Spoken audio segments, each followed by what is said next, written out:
বাংলাদেশ জামাত ইসলামী মানুষের পাশে আছে, যে কোনো বিপদে জামাত ইসলামী মানুষের পাশে আছে।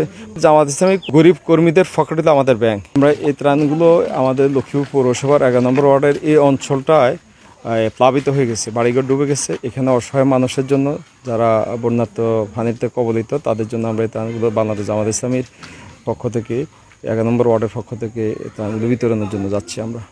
আমাদের এখানে প্রায় 5,000-এর উপরে মানুষ এফেক্টেড হয়েছে, ঘরবাড়ি এফেক্টেড হয়েছে। আপনারা কতজনকে দেওয়ার চেষ্টা করছেন? আমরা সবার কাছে বোঝার চেষ্টা করতেছি। আমরা বুঝাইতে চাচ্ছি যে আমরা বাংলাদেশ জামাত ইসলামী মানুষের পাশে আছে, যে কোনো বিপদে জামাত ইসলামী মানুষের পাশে আছে।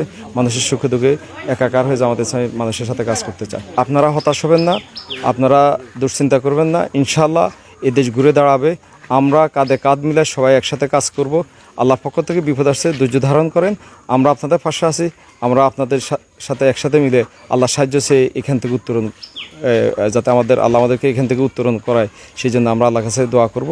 এখানে আমাদের চেয়া আছে, গুড় আছে, মুড়ি আছে, বিস্কুট আছে, খেজুর আছে, পানি আছে, ওষুধ আছে।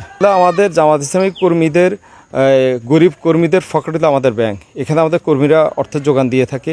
তারাই হলো আমাদের মূলত অর্থের যোগানদাতা। এদেশের মানুষের কল্যাণে আমাদের কর্মীরা বরাবরই ছিল, আগেও ছিল, যে কোনো বিপদে এখনও আছে, ভবিষ্যতে থাকবে ইনশাআল্লাহ।